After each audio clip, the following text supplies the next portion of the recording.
જય શ્રી કૃષ્ણ મિત્રો, આજે તો આપણે વેલા વેલા ખડકવાના હતા પૂળા, એટલે પપ્પા ખડકતા હતા પૂળા અને હું એમને આપવા લાગ્યો પૂળા.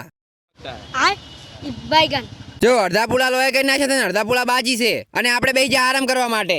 આરામ તો કરવો જોઈએ ને, પૂળા ફેંકવું કોઈ છોકરાનું કામ નહીં. કોઈ ઘર ભેગું થાને ભાઈ.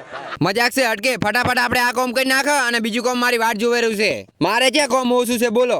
अच्छा हमको सिखा रिया है. પછી આપણે આવી ગયા ખેતરમાં, કેમ કે ઓય પૂળા ભેગા કરવાના છે. આજે તો પૂળાનો વારો લઈ લ્યો એટલે બીજી તો નોમ જ ના લે. ये बड़ी अच्छी बात कही आप.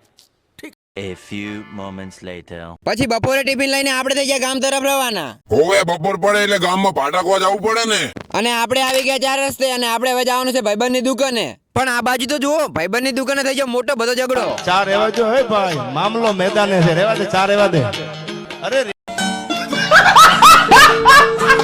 પછી આપણે લાગી ગયા આપણા ધંધે એટલે ઢોરો ચરાવવા માટે. અને સાચું કેજો, કાલે દિવાળીમાં તમે કેટલા રૂપિયાના ટેટા ફોડ્યા? મેં તો ખાલી એક જ ટેટો ફોડ્યો તો વધારે ફોડવા દે ને, તને જે રોજી રાખ્યો તો.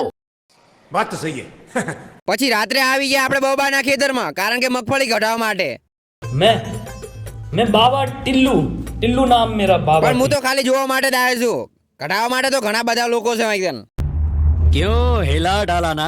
અને આ વખતે કોને કોને મગફળી વાવી છે કોમેન્ટ કરજો. તો બસ આજ માટે આટલું જ. મળીએ આપણે કાલના બેસતા વર્ષના બ્લોગની અંદર. અને હા, ફોલો કરવાનું ભૂલતા નહીં.